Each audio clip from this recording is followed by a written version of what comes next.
Oke, ketemu lagi di Tantos Momen. Nah, momen kita kali ini, kita ada pertanyaan atau mungkin pendapat ya, asumsi atau mungkin argumentasi dari saudara. Nah, jadi saya ingin sedikit menjabarkan atau menjelaskan ya. Jadi seperti ini. Memang ini sangat tipis. Semennya sangat tipis kalau hanya segini. Otomatis kalau dia terkena air hujan, ini ya. Kalau terkena air hujan, airnya akan mudah masuk ke sini, dan apabila besi ini terkena air hujan, rembesan air itu pasti akan lama-lama berkarat. Nah, masalahnya atau kenapa saya ngomong begini, karena pada aslinya ini tidak menghadap ke atas, bro. Ya, ini tidak menghadap ke atas. Jadi air hujan itu tidak datang dari sini. Kenapa? Karena kalau sudah dipasang hasilnya seperti itu, bro. Nah, jelas tidak ya? Hasilnya seperti ini kalau sudah terpasang, bro. Jadi ini menghadap ke bawah. Inilah yang kita lihat ketika kita di dalam ruang tamu. Yang terkena air hujan itu adalah yang sini. Kenapa? Karena ini nanti akan dibalik posisinya. Ketika merakit, ini di atas. Tapi ketika dipasang di atap, ini ke bawah. Itu ya. Jadi gini. Saya jelaskan lagi. Ketika dirakit, posisinya kan seperti ini.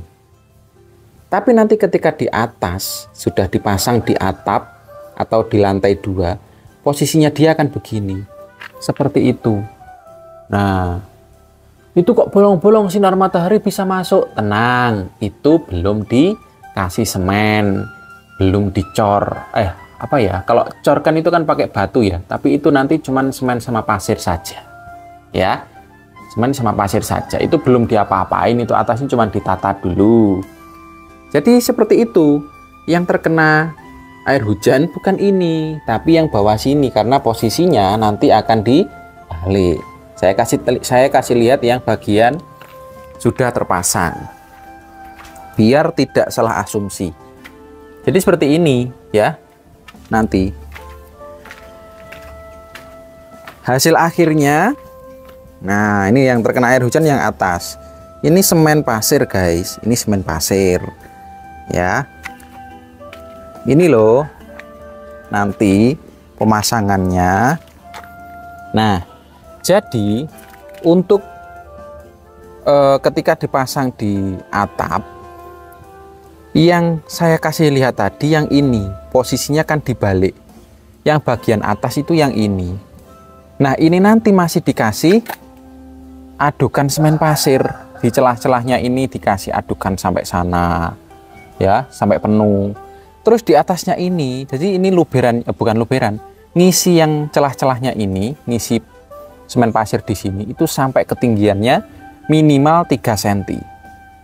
Ya, minimal itu 3 cm dari ini, dari daknya. Berarti kalau 3 cm di atas dak, sampai ke besi ini, ya jauh, bro.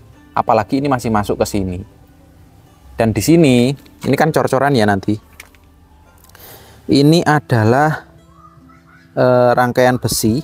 Ini nanti dicor sebagai tulang, apa ya kalau orang pertukangan bilangnya. Oke, saya bilangnya beam saja ya. Jadi seperti itu. Nah, itu nanti atasnya masih dicor lagi ya, sampai rata dengan dak keratonnya. Itu dicor lagi sampai rata dengan dak keraton. Nah, di atasnya ini sampai rata di atasnya ini segini 3 cm. 3 cm minimal. Nah, saya pakai yang minimal 3 cm. Kenapa? Karena ini masih lantai 2. Ya, masih lantai 2. Nanti atasnya akan saya keramik. Tidak langsung terkena air hujan. Jadi atasnya masih ada keramik lagi nanti. Beda lagi dengan yang planning saya yang paling atas. Yang paling atas nanti kalau sudah lantai 3, atap yang terakhir atau atap rumah saya itu nanti baru untuk cor-corannya, untuk lapisan semennya yang paling akhir sini, ini sekitar 4 cm, lalu dikasih waterproof. Biar apa? Biar air tidak mudah rembes masuk ke dalam dak. Gitu. Jadi apa? Intinya di atas dak ini masih ada 3 cm semen, guys. 3 cm semen. Air nanti kalau pengen masuk, pengen menemui si besi, ini tebel bro, 3 cm. Plus air mana yang masuk ke dalam rumah kecuali air pel-pelan, ngepel lantai, ngepel keramik. Itu pun nggak setiap hari paling guys. Itu pun nggak sampai banjir gitu loh. Ya, itu. Jadi untuk penjelasan saudara itu ya. Jadi mungkin banyak yang bilang orang teknik tertawa melihat ini. Ya, kalau menurut saya orang yang ngerti itu malah jarang tertawa bro.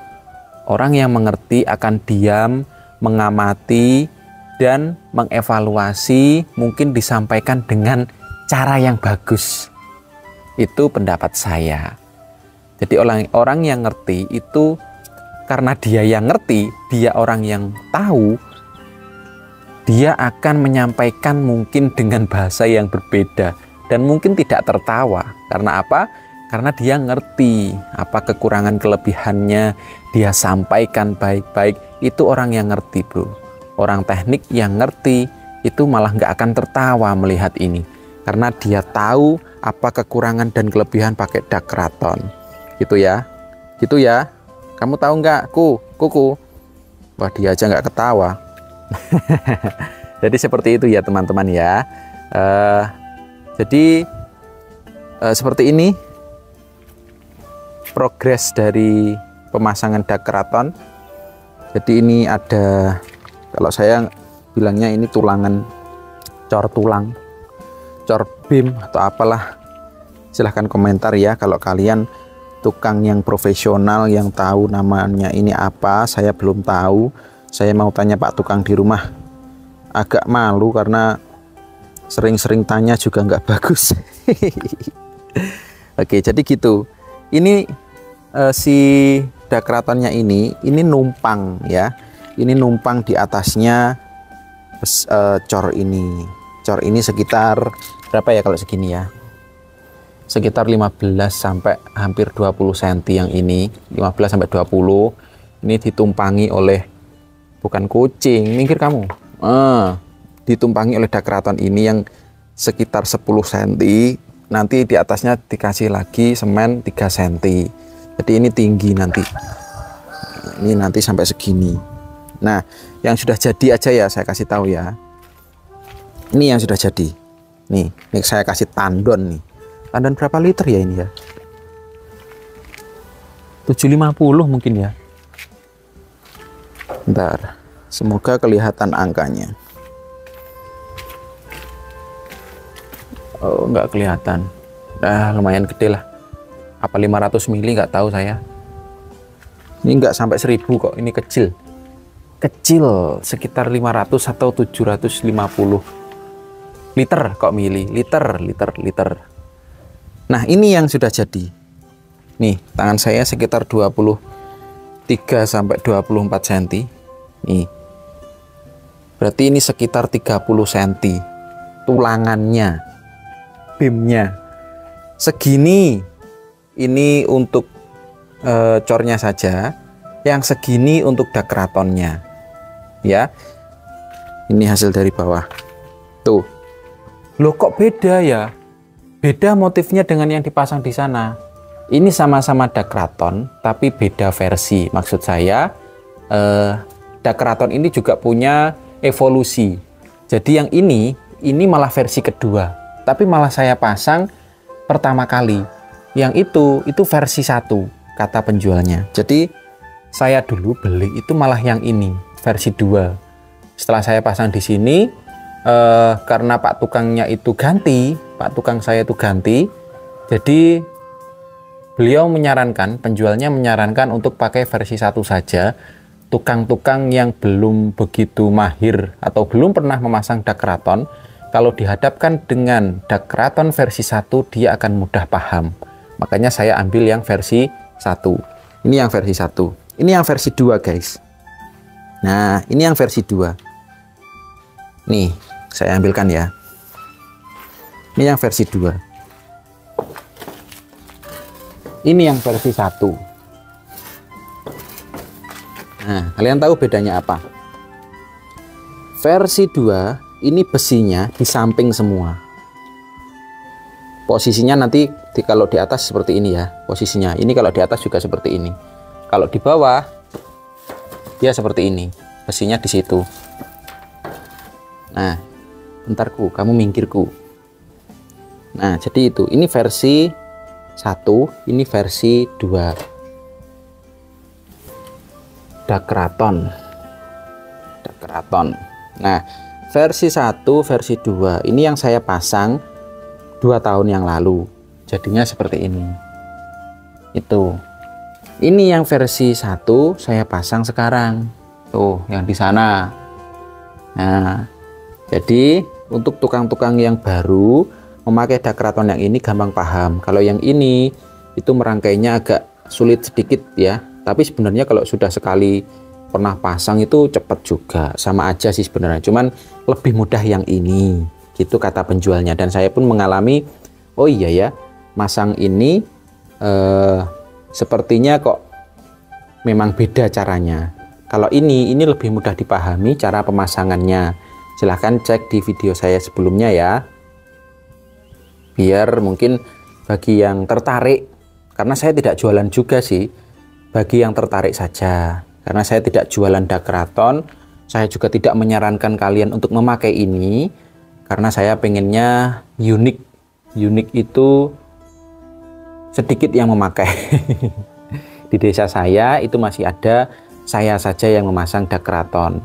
Ya, banyak yang bilang mungkin nggak pasang karena takut, karena macam-macam resikonya banyak. Ya, segala sesuatu pasti punya resikonya masing-masing ya, punya resikonya masing-masing. Dak cor pun juga punya resiko, ini juga punya resiko. Sama, tergantung pemasangan, tergantung pak tukangnya juga gitu.